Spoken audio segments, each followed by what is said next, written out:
palavras da nossa irmã Tânia, que sempre nos atende, com muita disposição, já há muito tempo, conhecida da casa e de todos aqui.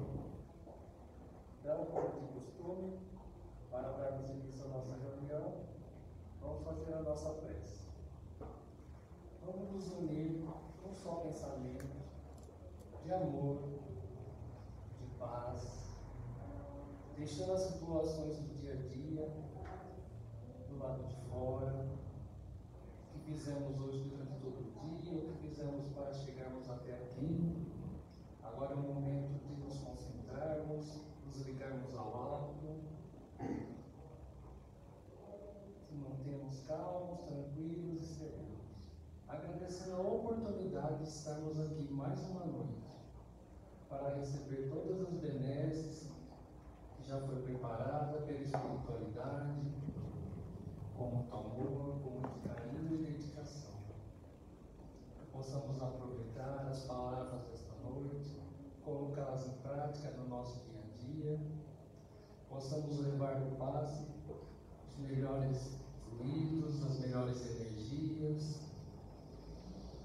receber a intuição que a espiritualidade nos dá, levar ao coração e na prática do dia a dia, na mudança, da reforma íntima,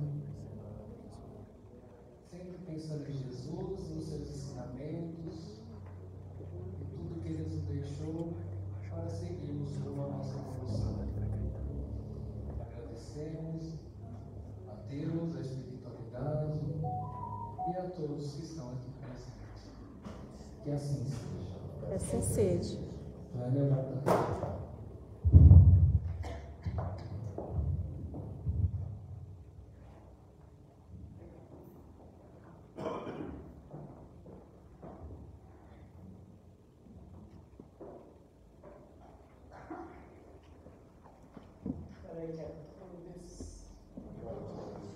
Que a paz do Divino Mestre esteja e permaneça com todos nós. Hoje, aliás, o mês de outubro é dedicado às mulheres. As mulheres com câncer de mama, não é? Mas antes de eu entrar nesse tema, eu vou falar sobre um profundo carinho, sabe, respeito. Trazer para vocês e expor aqui a grandiosidade do coração feminino, a importância da mulher no contexto da sociedade.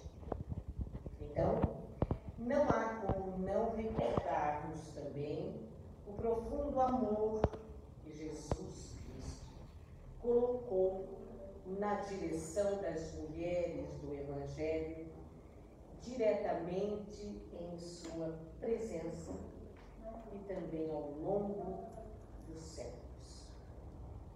Vamos então encontrar Jesus, por exemplo, honrando e dignificando a mulher. E recordamos no primeiro instante em que Jesus salva a mulher do apedrejamento em plena praça pública,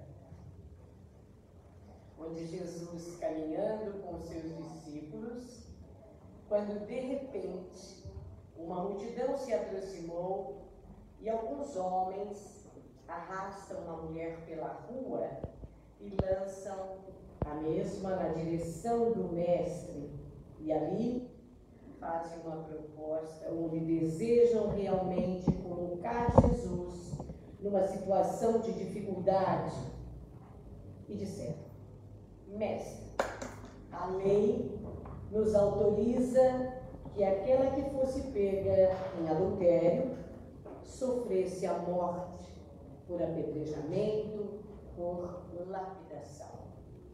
O que diz tu? Era a lei. Né? Lei que ele, Jesus, havia dito: eu não vim destruir a lei, mas dar-lhe cumprimento. Entretanto, o que aqueles homens não sabiam, não tinham ideia, e até hoje, de maneira regular, nós não temos ideia do que representa a mente, o espírito do Cristo em sua situação de grandeza incomparável. Jesus, então, diante daquela proposta conhecida, como conhecia a intenção daquelas pessoas, e percebeu que, em verdade, era uma cilada. Jesus olha muito calmamente para eles e, tocado de compaixão por aquela mulher, disse: cumpra-se a lei. Mas que atirem a primeira pedra. Nós vamos encontrar, nós sabemos isso que está no Evangelho, aqueles que tiverem dizendo de erros, de equívocos ou na tradução de pecados. Em verdade, nós erramos constantemente, mas o problema não é errar, mas é o nosso orgulho de errar, mas não deixar que o outro saiba dos nossos erros, não é? É aquele contexto vitoriano. As pessoas, então, entreolharam e Jesus abaixou-se e começou a escrever na areia, como está escrito lá no Evangelho. Então, eles foram se aproximando, porque nós somos muito curiosos, não é? E com certeza, se nós estivéssemos lá, também nos aproximaríamos para ler o que Jesus, então, estava ali escrevendo. E ele começou a desmascarar aqueles hipócritas ou a hipocrisia e escreveu: mentirosos. E os que se identificaram se afastaram, começando pelos mais velhos. Depois ele escreveu: adúlteros. E outros também se afastaram. E quando Jesus se levantou, olhou para aquela mulher que estava alienada, fora de si, levantou e perguntou: onde estão os que te acusaram? Não sei, Senhor. Se foram, não te acusaram, então, tampouco eu te acuso. Ali, Jesus esclareceu a ela: vá e não tornes a te equivocar. Nesse instante, Jesus não concordou com o adultério, embora alguns historiadores disseram que Jesus foi convivente com o adultério. Jamais ele foi. E ele esclareceu: ninguém te acusou, eu tampouco te acuso. Porque na verdade é muito fácil nós acusarmos o outro, Aliás, é o que nós mais sabemos fazer. Vocês não. Eu acredito que vocês já estão bem adiantados. Mas a maioria adora acusar o erro do outro, do menor ao maior. Mas ele diz: vá e não volte a te equivocar para que não te aconteça algo pior. Agora, a mulher, por sua vez, não acusada, não censurada por Jesus, também não se sentiu limpa. A consciência, A consciência, ela nos acusa, ela nos aponta. Aliás, onde está escrito a lei de Deus, que nós já tanto decantava na doutrina, na nossa consciência, para que ninguém possa negar que não leu, que não sabe, que não viu. Nenhum livro está escrito isso, nem na Bíblia, que é o livro mais vendido, está escrito isso. Ela não se sentiu limpa, mas o que ela teve naquele momento foi um despertar, a necessidade de uma nova conduta, porque não era justo que ela fosse ali lançada ao julgamento inapropriado, porque eis a pergunta: onde estava aquele que adulterou-se com ela? Escondido no seu comportamento pusilânime, covarde, porque é assim que procede. Embora eu seja mulher, não sou tão feminista assim, de dizer que hoje a mulher querendo se igualar ao homem, que até pode, mas ela se depravou tanto quanto. Me perdoem vocês, mulheres femininas. Não se dão totalmente o respeito. Com todo respeito a vocês. Porém, os homens também não se colocam nos seus devidos lugares. Eu não estou aqui para me santificar, muito pelo contrário. Mas cada um sabe de si, tanto a mulher como o homem. E como nós somos responsáveis pelo que nós somos e fazemos, cada um sabe de si mesmo, não é? Jesus salvou aquela mulher anônima porque nós não sabemos o nome dela.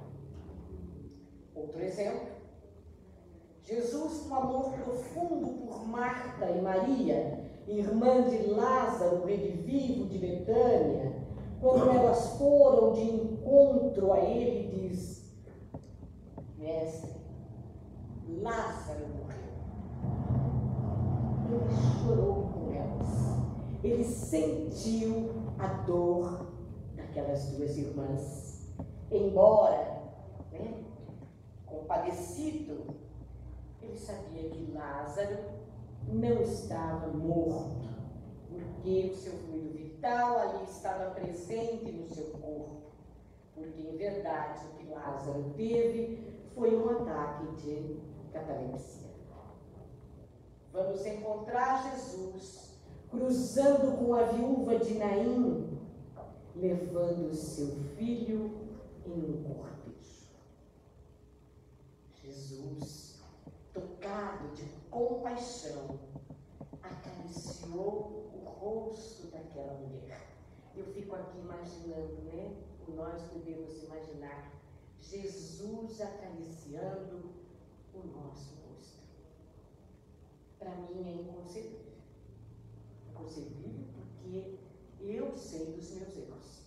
Eu sei que eu ainda não mereço esse caminho, essa ternura. E ele pode dizer para aquela mãe, acariciando-lhe o rosto: não chores, teu filho dorme. E ali ordenou como Senhor dos Espíritos, revitalizando as forças daquele espírito, e fez com que o garoto despertasse. O mesmo aconteceu com a filha de Jairo, onde Jesus foi até a menina e fez com que ela despertasse do seu estado de letargia, conhecido hoje como coma. Outro exemplo dignificante é da mulher hemorroísa, que, tocada de fé inabalável, indestrutível, sabendo que Jesus iria passar ali onde ela estava, e como a multidão que o acompanhava era grande, ela sabia que não iria conseguir falar com ele. Mas quando ele passou, ela fez um esforço sobre-humano, esticou o braço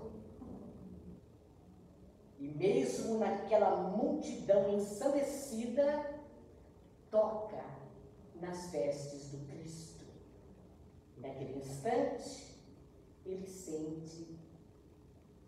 ela sente, o seu fluxo hemorrágico se diluir.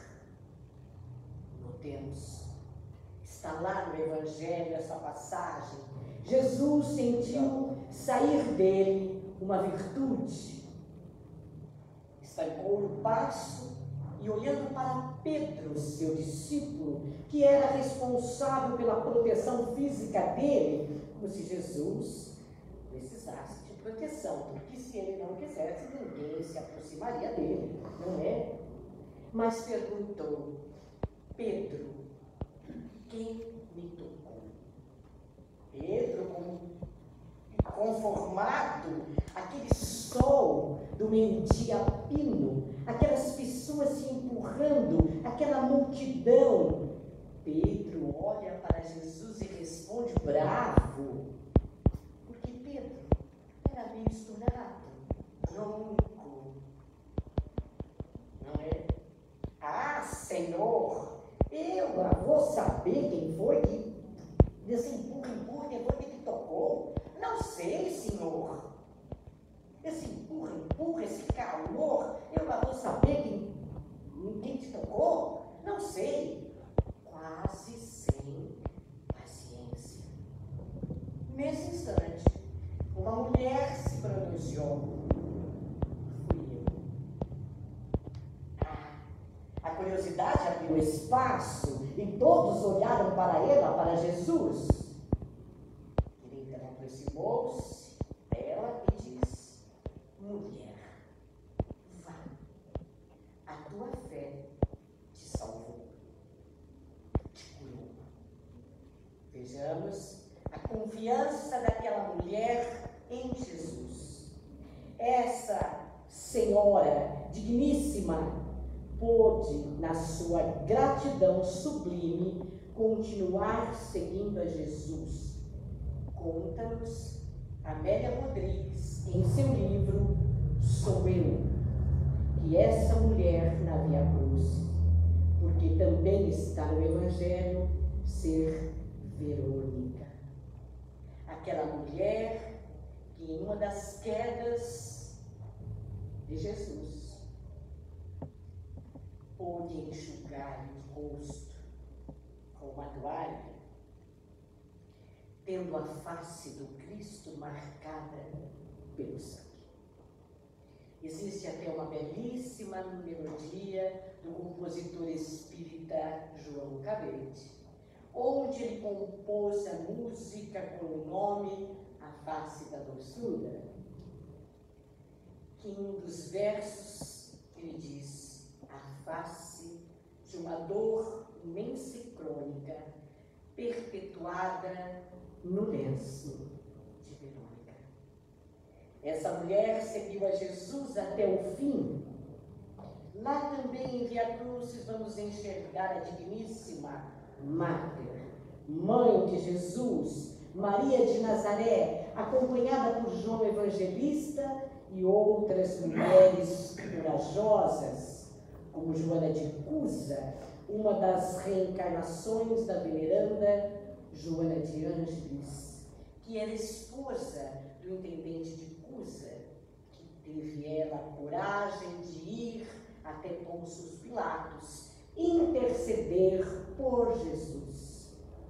Joana de Cusa teve a oportunidade de sublimar a sua existência, dando-se a Jesus martirizado no grande circo, junto ao seu filho mais velho, onde ela foi convidada a abjurar, a renunciar a Jesus de Nazaré, por uma falsa proposta de um soldado romano, quando propôs a ela: abjura teu mestre, teu Jesus, quem sabe viverão. Mas que proposta indecente, né? Porque ele era submisso aos romanos, como se ele fosse salvá-la do quê? Se ele não conseguia salvar nem a si mesmo, não é? Quem sabe viverão. E amarrado ao poste para serem queimados junto dela, o filho implora por clemência: abjura, mamãe, abjura Jesus. Ela olhou para o céu estrelado e com amor infinito, recordando a mãe de Jesus, olhou para o filho com um misto de ternura e vigia, disse-lhe: cala-te, meu filho, porque Jesus era puro e permitiu imolar-se. É preciso, meu filho, diante da transitoriedade do mundo, ser fiel a Deus. Existe até uma frase no slogan que diz: Deus é fiel. Quem não sabe isso? Isso nós sabemos.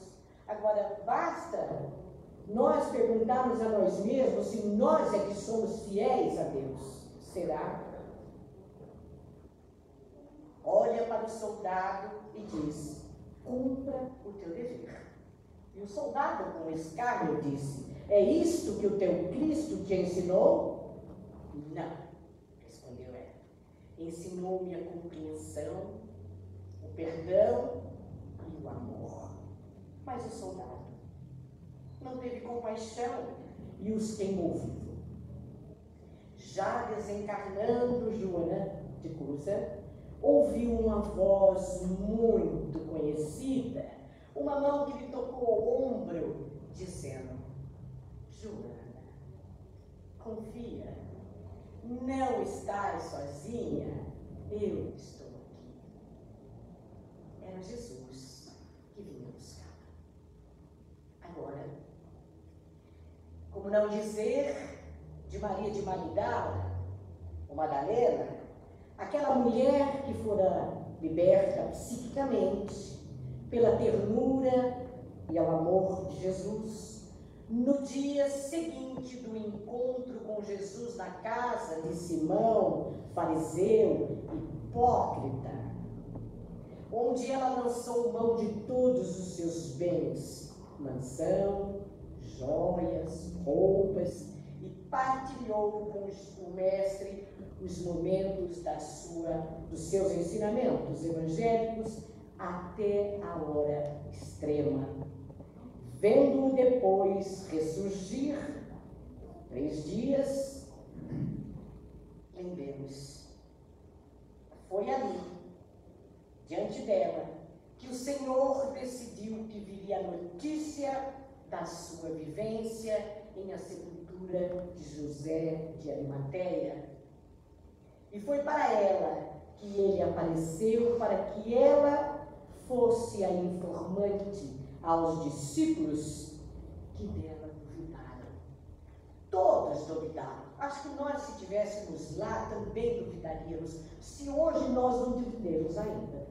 Mas Tomé teve a coragem, entre aspas, e diz: aparecer a ti, estava de fato a ti, justamente a ti, acusando-a.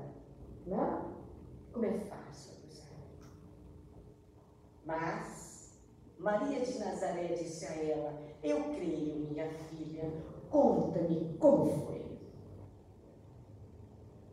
Então podemos ver que as mulheres do Evangelho, essas mulheres que se entregaram em pleno amor a Jesus Cristo, o que nós não conseguimos entender, não conseguimos ainda conceber esse amor a Jesus. Porque nós dizemos amar a Jesus Cristo, mas ainda não conseguimos ter essa vivência pelo seu amor.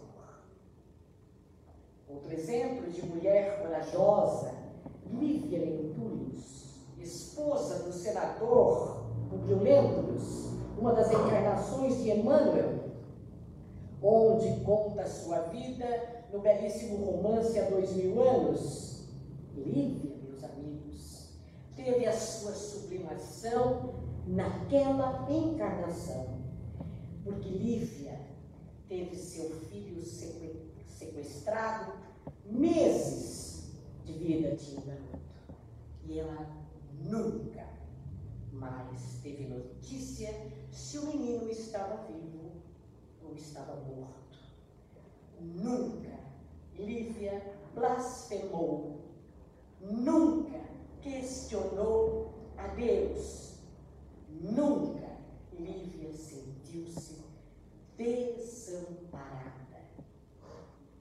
Se não bastasse, conheceu Lívia 25 anos de distância emocional do seu esposo, que através de uma trama de maledicência, ele, Públio, acreditou que a sua esposa o traía com o Pôncio Pilatos. Lívia teve a oportunidade de doar-se em vida na arena do grande circo a Jesus de Nazaré, trocando de roupa com a sua serva Ana. Conta que Lívia não teve mais necessidade de encarnar por conta do seu amor a Jesus. Joana de Ângeles voltou por amor, como Clara de Assis, irmã Clara. Depois, como Joana Inês de la Cruz. Depois, como Joana Angélica de Jesus. Por amor. Não poderia deixar de dizer aqui de Joana d'Arc, uma das encarnações de Judas Iscariotes, que conseguiu sublimar a sua existência ao voltar ao colegiado apostólico de Jesus. Teve a morte sendo queimada em praça pública, quando traída pelo próprio rei de França, quando ela defendia com o seu exército a França dos domínios dos ingleses. Ela, Joana d'Arc, pôde depositar aos pés de Jesus, quando as labaredas queimando-lhe o seu corpo, desencarnando, a bandeira que ela carregava à frente do exército, com os dizeres: Jesus, Maria.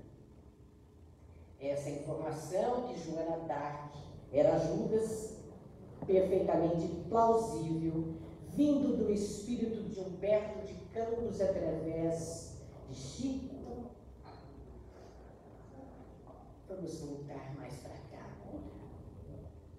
Como não recordarmos de Amélia Franco, que foi a primeira espírita voltada à educação, que deixou para a história do espiritismo uma belíssima página de sacrifício e renúncia na direção do espiritismo. História esta presente em o livro A Vida Escreve, por Hilário Silva. Porque não recordarmos de Madre Teresa de Calcutá, que recebeu o merecido Prêmio Nobel da Paz, por que não dizer de Irmã Dulce, de Ivone de Amaral Pereira, essa mulher que viveu seus 84 anos de amor ao Mestre, onde teve a sua vida exposta por consequência de vários suicidas, como conta nos livros Nas Voragens do Pecado, O Cavaleiro de Louis, O Drama da Bretanha, Leila e o memorável Memórias de um Suicida. Como deixar de lembrar das nossas irmãs muito queridas, Sheila, Memei, irmã veneranda, a ministra veneranda da colônia Nosso Lar, irmã Blandina, que eu não vou deixar passar em branco sem recordarmos a nossa princesa Isabel, que foi recebida por abolicionista que não titubeou em sancionar a lei que libertou os nossos irmãos do continente africano, onde ela, cercada por entidades angelicais, sendo um deles o espírito magnânimo de Ismael, governador do nosso Brasil. Fora ela, Princesa Isabel, a proclamar a Lei Áurea. E quando Dom Pedro II, acamado, soubera da proclamação, chorando,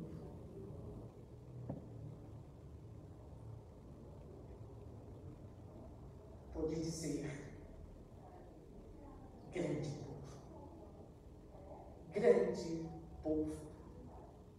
Essa história lindíssima está no livro Brasil, Coração do Mundo, Pátria do Evangelho. Como deixarmos aqui de recordar Maria de Montessori, médica, pedagoga italiana, como não recordar de Marie Curie, Prêmio Nobel de Ciência, onde desenvolveu a radiografia. Maria João de Deus, mãe de Chico Xavier. Ana Franco, mãe de Divaldo. E tantas outras mulheres no anonimato, corajosas, exemplos de mulher que souberam enfrentar seus dilemas, desafios, conflitos, amando e servindo, sem esmorecer. E antes de eu partir para o final, mês rosa, mês da mulher com câncer de mama. A cura, mulheres, não é a ausência da doença, mas é também o seu tratamento, o seu toque para examinar se existe danos. É o apoio emocional dos familiares, amigos e uma proposta de vida. Quando o médico diz a ela que ela está com câncer de mama. E ela diz a ele: doutor, pode ser em copiosas lágrimas, eu tenho que sobreviver, porque tenho que cuidar dos meus filhos, da minha casa, do meu marido. Diz um cientista médico na área que ela já sabe que o tratamento já tem meio caminho andado. Mas existe aquelas que pensam que é um castigo. Ela já chega derrotada. Mas temos que lembrar que os propósitos da vida é o grande segredo da felicidade. Porque propósito todos nós temos, embora muitas vezes não reconhecemos. A pessoa tem que ter qualidade de vida, porque não é o tratamento em si só, mas durante o tato, a conversa, a prótese que já existe para ser colocada durante o tratamento. E por incrível que pareça, tem prótese de graça. Ela tem que ter e saber como se orientar. Ela não tem que se sentir feia, com vergonha, porque o seu cabelo vai cair, porque ela tem que ter um lenço, porque ela tem que ter uma peruca. Eu não passei por isso. Mas se tiver no meu propósito de vida, vamos aceitar. Eu não gostaria, eu nem sei o que dizer no momento se alguém viesse a me contar isso. É como você for ao funeral de uma mãe que, entre aspas, perde, porque ninguém perde ninguém, o seu filho. O que nós podemos fazer nesse momento é abraçar, dar o seu conforto corporal e mental e levar uma oração a Deus. a Jesus, que a conforte. Procurar essa mulher, o seu parceiro, para conversar sobre um assunto. Às vezes ela pode perder da libido, mas é temporário, vai passar. Eu não sou médica, o médico é que eu julgo. E outros tantos que está por aí. Se estiver falando besteira, por favor, me corrija. Mas o próprio ginecologista vai orientar seu paciente. O tratamento de autoestima tem que haver em seus pilares para que ela possa lutar com lenço, sem lenço, com peruca, sem peruca. Mas a ajuda é muito importante nessa hora. O consolo. Porque nós temos que lembrar que existem doenças muito, mas muito piores que qualquer câncer da vida. As doenças morais. Porque essa sim vai trazer consequências dolorosas na vida futura. E quais são as doenças morais? Inveja, ciúmes, prepotência, arrogância, orgulho, e vai por aí afora, porque ainda tem o etc. com as suas reticências.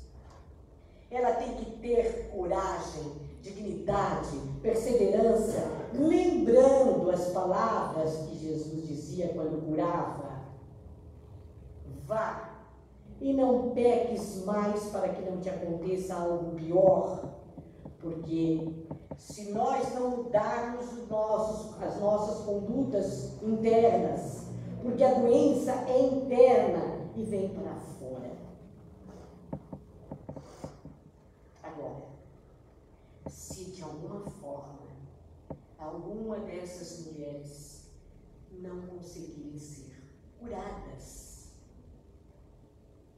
mesmo assim, continue lutando com coragem, com bravura, porque tudo tem uma depuração em seu espírito. Sinta-se feliz por isso. Ter fé é acreditar quando ninguém mais acredita e ver o difícil se tornar fácil. E ver o impossível acontecer. Creia, porque quando Deus diz basta, basta.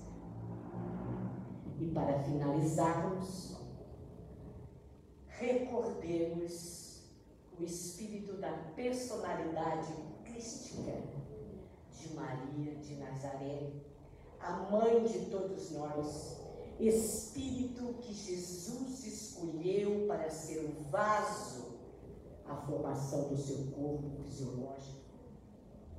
Maria, após a morte de Jesus, viveu os seus 92 anos, onde Humberto de Campos, na página do livro Boa Nova, conta que Maria, velhinha, sentada à porta da sua humilde casinha em Éfeso, vira aproximar um peregrino e ela fez menção de levantar, mas as forças já não ajudavam muito.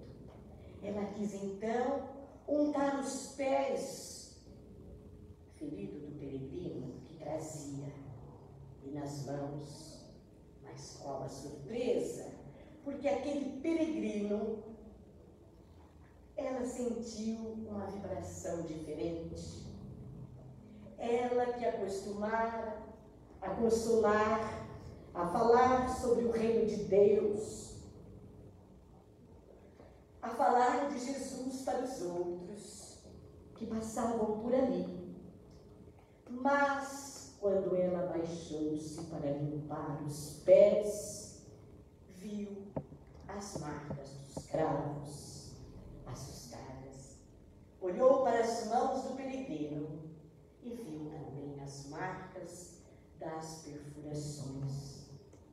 Olhou para o rosto do peregrino, que foi se modificando, transformando-se na personalidade do seu filho, Jesus de Nazaré. Ele a acolheu num abraço e disse: minha mãe, venho buscá-la para que seja rainha do meu reino de amor. Os dois partiram em espírito na direção do infinito. Porém, aquele coração augusto lembrou-se com preocupação junto ao filho e pôde, antes de ir para o infinito de amor, a plenitude, passar antes pelas catacumbas do Coliseu e abençoar aqueles cristãos ou aquelas criaturas no instante em que Roma, escurecida pelo ódio, pela loucura, assassinava cristãos. Penetrou Maria em espírito e, vendo todos apreensivo, viu uma jovem muito triste, olhando pela janela. Maria foi até ela, sussurrou-lhe ao ouvido: não temas, minha filha, cante, cante, tenha bom ânimo. A moça, contudo, sentiu um fluido de paz e, sem saber porquê, passou a cantar, a entoar o canto dos cristãos, e todos a acompanharam cantando e entraram na arena do Coliseu, cantando o hino dos cristãos, onde Emmanuel coloca no seu livro Ave Cristo. E eles cantavam Ave Cristo, aqueles que vão viver a vida eterna vos homenageiam e vos saúdam. Que coragem dessas mulheres! Que coragem dessas mulheres! Será que nós temos essa coragem, esse amor a Jesus de Nazaré e enfrentar os nossos conflitos, os nossos desesperos, as nossas doenças, a doença da alma, a coragem de pedir uma renovação, ainda agora, nem que seja agora. Não precisamos esperar a nossa próxima reencarnação, porque essa nós temos que fazer. Muitos dizem: Jesus lavou o nosso pecado com o seu sangue na cruz. Ah, tudo bem, mas e depois? Nós continuamos errando. Esse sangue vai até quando? E mesmo no bom ladrão que pediu a ele: Senhor, Senhor, quando estiveres no paraíso, lembra-te de mim.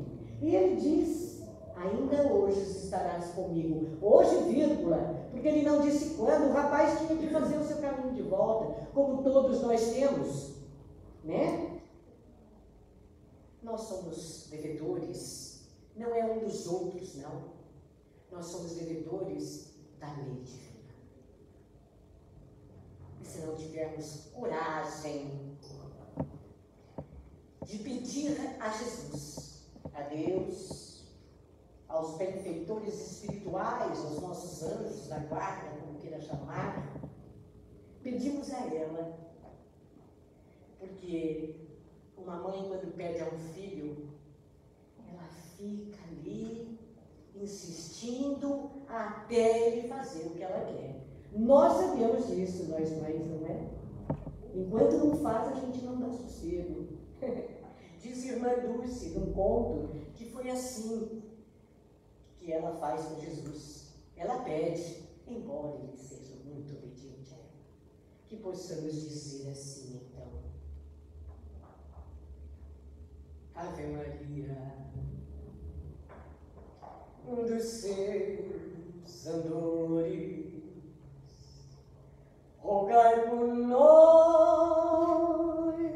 os pecadores, abençoai essas terras morenas, seus rios, seus campos e as noites serenas. Abençoai as cascatas e as borboletas que enfeitam as matas. Ave Maria, cremos em vós. Virgem Maria, rogai por nós. Ouve as preces, murmúrios e luz, que os céus acendem e o vento conduz a vós, Virgem Maria.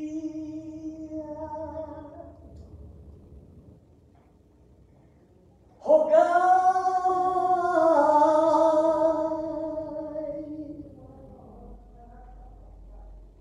por nós.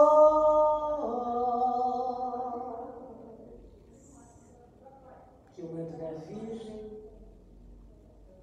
proteja a todos e que a paz concreta e verdadeira de Jesus esteja e permaneça com todos vocês, não somente hoje, mas amanhã e para todo sempre. Ao convite da casa, meu muito obrigado. A paciência de vocês de me